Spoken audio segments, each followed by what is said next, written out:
In this, the second part of the risk assessment and analysis presentation, we will look at the assessment of risk components, which includes deriving ratio scale measures of event likelihoods, ratio scale measures of event impacts, and computing the risks of events as a product of likelihood and impact. We begin with the measurement of source likelihoods, where sources include hazards, threats, causes, intent, capability, or targeting, and are not risk events in and of themselves, but can cause a risk event, which by definition entails a loss. We see here a simple hierarchy of sources for risks to a project designed to demonstrate an autonomous rendezvous technology for NASA. As another example, let's look at an elaborate risk breakdown structure for project management risks proposed by Hilson.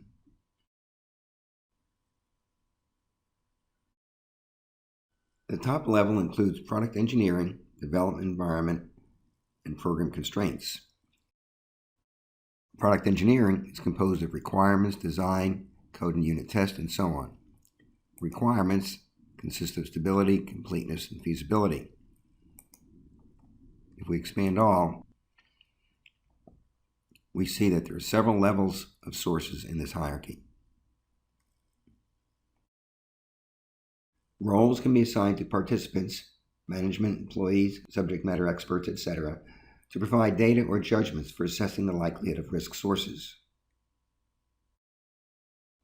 Riskeon has numerous measurement methods and scales for deriving ratio scale measures for source and event likelihoods, as well as the importance of the objectives of event consequences. Here we see various measurement methods for source likelihoods.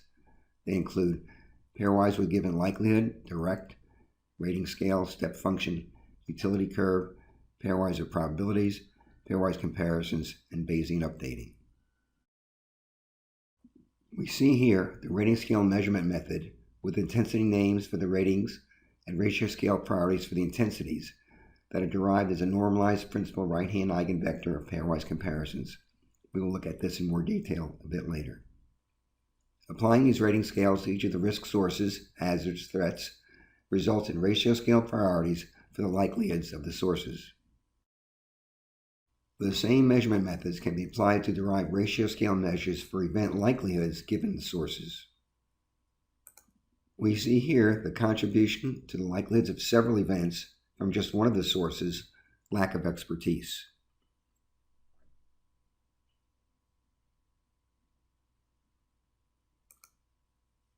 Synthesizing over all sources, which requires a multiplication and addition of ratio scale measures, produces ratio scale measures of the likelihoods of the events being analyzed. Another of Riskeon's numerous measurement methods that produce ratio scale measures is called pairwise comparisons with known likelihood. Here, we see a pairwise comparison of the likelihood of two events. The likelihood of sources or events are determined by the relative eigenvalues derived from the eigenvector computation of the reciprocal matrix of pairwise comparisons, normalized to the likelihood of the source event with known likelihood.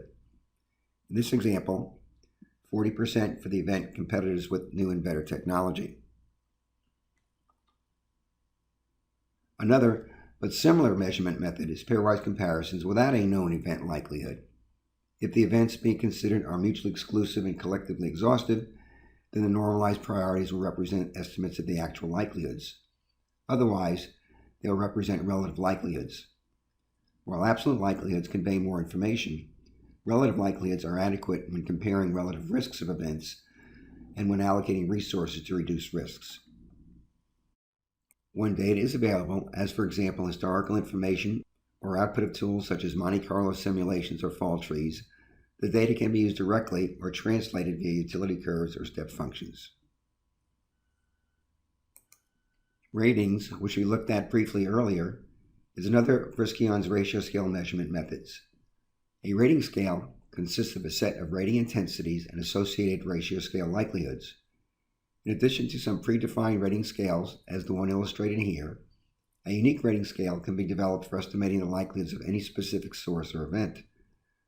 The ratio scale likelihoods for intensities can be based on logic, such as likelihoods computed from the occurrence rates of a Poisson probability distribution, or computed from pairwise comparisons of the likelihoods of the rating intensities, or copied from existing scales published in the literature, or in use at an organization. Still, another risk-on measurement method is pairwise of probabilities. Here we see pairwise of probabilities for an event, competitors with new and better technology, given that there's a poor project plan. Based on pairwise comparisons of the different probabilities, the likelihood of the probabilities are derived, again as the principal right-hand eigenvector of the matrix of comparisons, and the likelihood derived as the weighted sum of these likelihoods, here about 39%. Next, we turn our attention to measuring event impacts, which of course depends on the objectives to which losses will occur from the risk events. Objectives can be identified in a brainstorming session. Here we see a whiteboard with suggestions from various participants. The objectives can be organized into clusters, and the clusters selected to form the objectives hierarchy for the impact of the risk events.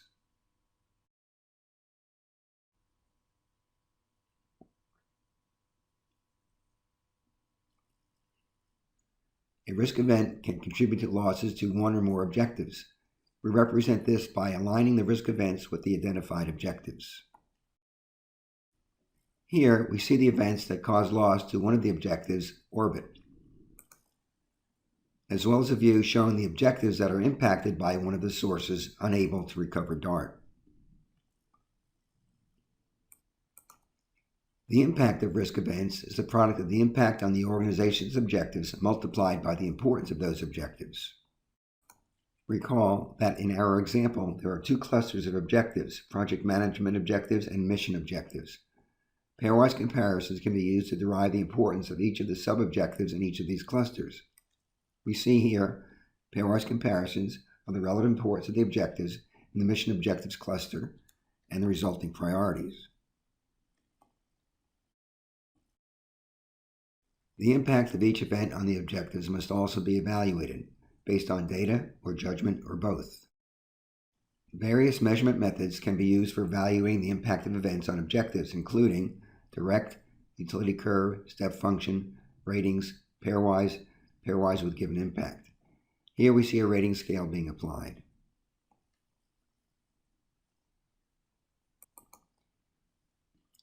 The synthesis of event impacts is computed as a sum product of the impact of events on each of the objectives times the importance of the objectives. Here we see the overall impacts of each of the risk events being evaluated.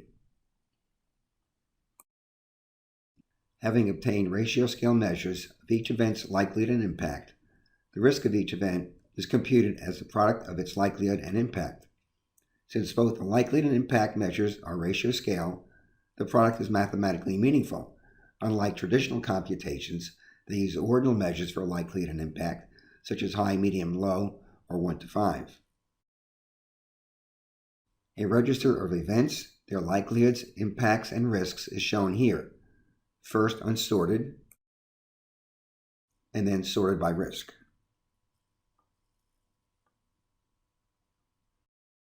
A plot of event likelihoods on the x-axis and impacts on the y-axis and risk as the bubble size is often called a heat map. The different color regions correspond to risks that are in specified low, medium, and high regions, where the low, medium, and high can be set arbitrarily. The risk measures are ratio scale continuous measures, so there's no significant difference between an event that is just on one side of the region as compared to being on just the other side. Note also that unlike risk maps of most other risk tools, Riskion's regions are hyperbolic in shape rather than squares that are typically drawn to correspond to ordinal measures of likelihood and impact and resulting mathematically meaningless measures of risk. We see here a bow tie diagram for one of the events, guidance navigation failure. At the left are sources that contribute to this event and their derived likelihoods.